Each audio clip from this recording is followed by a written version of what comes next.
Prime Minister Mark Carney today announcing a multi-pronged plan to adapt Canada's economy in the face of U.S. President Donald Trump's global trade war.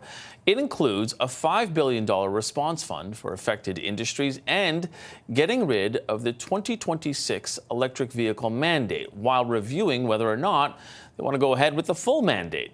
It comes after a summer of trade deals and deadlines that came and went without Canada and U.S. inking an agreement. So what's that strategy behind today's policy rollout? Well, let's bring in our front bench. Sabrina Grover was a federal Liberal candidate in the 2021 election. She's senior advisor at Spark Advocacy and North Star Public Affairs. Melanie Paradis is the former communications director to Aaron O'Toole. She's now president of Texture Communications.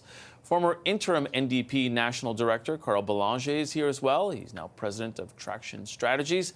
And joining me in studio, Marie Vastel. She's an editorial writer with Le Devoir. Welcome to Friday, everyone. Thanks for being with us. So, Sabrina, I guess my biggest question on this is, okay, so the government did this, and it's a big announcement. How soon do they have to show results so that people believe that what they are doing is actually good? I mean, it was more like 17 announcements, and I think the theme of it was this is decidedly not the Trudeau government.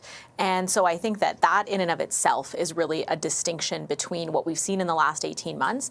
And I think that this government has already demonstrated its ability to move with haste, right? The opening of the Major Projects Office, even before session has started, earlier commitments to remove trade barriers that took place this summer. This government is already moving at a breakneck speed when you consider how fast governments normally move. I think what they need to do is slow down and make sure that the narrative still matches what Canadians are asking for. So you're starting to see some of the narrative creep in about affordability, crime, immigration. And I think as session resumes, that's going to have to be important as an alignment with the government's policies. But I think when it comes to some of these things that they talked about today, whether it's the EV mandate, the new $5 billion strategic response fund, or some of the pieces on agriculture and canola and biofuels, I think that's really not for the general population. That's for industry to see results and to feel confident that they are going to be backed up if and when a continuation of the trade war happens with the United States. Melanie, it's funny because Sabrina says they're going with breakneck speed, but I mean, I know the opposition thinks the opposite, that they actually have not done a lot since the election. That's right. And in many respects, there hasn't been a lot of progress. And we are in an evolving issues landscape right now. So one of the hottest topics of the day is crime.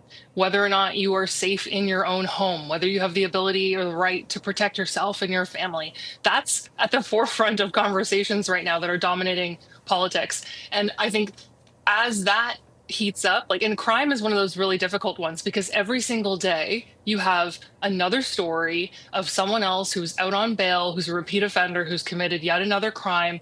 And the police go and arrest this guy and he ends up back out again and repeat offending over and over again. Is like a revolving door.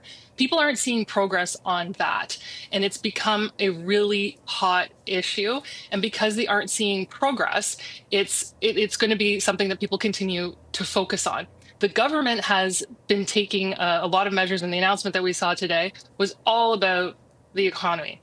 But when everyday voters, when everyday Canadians are focused on bread and butter issues and they're focused on their own personal safety, there becomes a disconnect. And so I think the risk that this government faces, and certainly it's an opportunity for the opposition, is as crime continues to dominate the news cycle, this is going to be an area where they have not shown any progress to date at all. Yeah, Carl, Sabrina said that there were essentially 17 announcements. Did they need an 18th today on crime, to Melanie's point, because they were also in Toronto where, a lot of people are thinking about that as well? Do you think they missed an opportunity with that in trying to flood the zone with so much but not going there? Yeah, I'm not sure. I think it could have been lost in the noise. Obviously, this is really related to what's happening with the trade war, and I guess you could have spun it, with the fentanyl demand of the American government, but we all know those are baseless. They're not true. So I'm not sure it was necessary. But that said, where I agree with Melanie is that this is not coming fast enough. This is a little bit too late, and it's telling me that, remember, the trade war began on February 1st, 2025. The threats were before. We heard them during the campaign, but it really began in February. We're in September. And all of a sudden, we're realizing we need to do all these things to help to help the Canadian economy. It feels like they're losing. It feels like they're panicking. They're trying to figure out what to do because what we were told is that Mark Carney was going to go there, fix things, elbows up, and we will, make sure that Canadians get their fair share. It's not working. It's not working. The deadlines you mentioned, Mike, have been pushed back and pushed back and pushed back, and we're still far away from getting anything done. So now we're shifting gears, and that's a signal to me that they have lost the capacity to deliver quickly, and they're in it for the long run, and therefore they need to have some measures. But if we implemented some of them earlier, perhaps we wouldn't be playing catch up right now. And Marie, I know that like shifting an economy, and especially the Canadian economy, away from the U.S. is like trying to turn the Titanic. Yeah. But at what point will Canadians go, yeah, but it needs to get done now? The issue might be here over-promising and, I don't want to say under-delivering, but the task was huge, right, Yeah. from the get-go. And the Prime Minister was so confident during the election campaign, during the leadership race, that he could do this, that he was the best one to do this. He went from saying, I will not accept a bad deal, excuse me, to saying this week, well, maybe we'll take some small deals, and Minister LeBlanc saying, as long as it makes the impacts of the tariffs a little less bad. Right. So it looks like, actually tariffs are staying and teeny, sectoral deals. I think the Prime Minister is probably realizing the challenge of over-promising, and that's what you're seeing in the polls, right? To Mélanie's point, people are worried about the kind of trauma of the betrayal of Donald Trump has passed, and people are now worried about, okay, well, what does it mean for me? What can you do for me? Which is more traditional political concerns.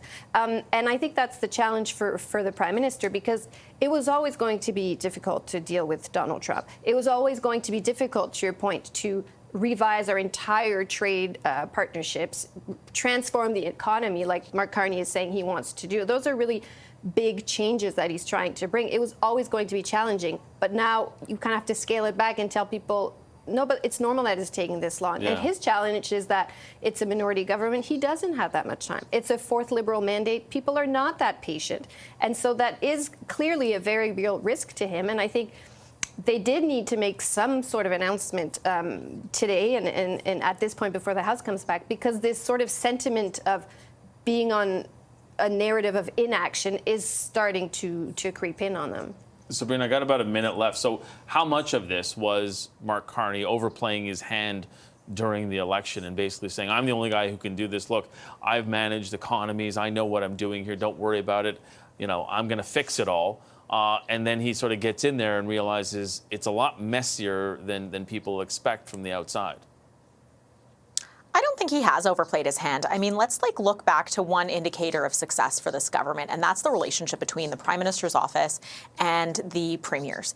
And you have not seen that productive of a relationship between those two offices in many, many years. And I think when you have premiers on side with your economic agenda, that's how things get done. And so I don't think that he's overplayed his hand. I think that he's on track to deliver what he needs to deliver. I think what is going to be important is that domestic angle in the budget that we see in October, November. Yeah, and I don't disagree with the premiers all being on side. For now. But that also doesn't help the economy with the U.S., doesn't turn you away from the U.S., and it doesn't, a lot of things it doesn't do. But we're going to possibly talk about that. 6,000 jobs lost in August, right? Yeah. Yeah, it doesn't help with your job losses. There's a lot that it doesn't help.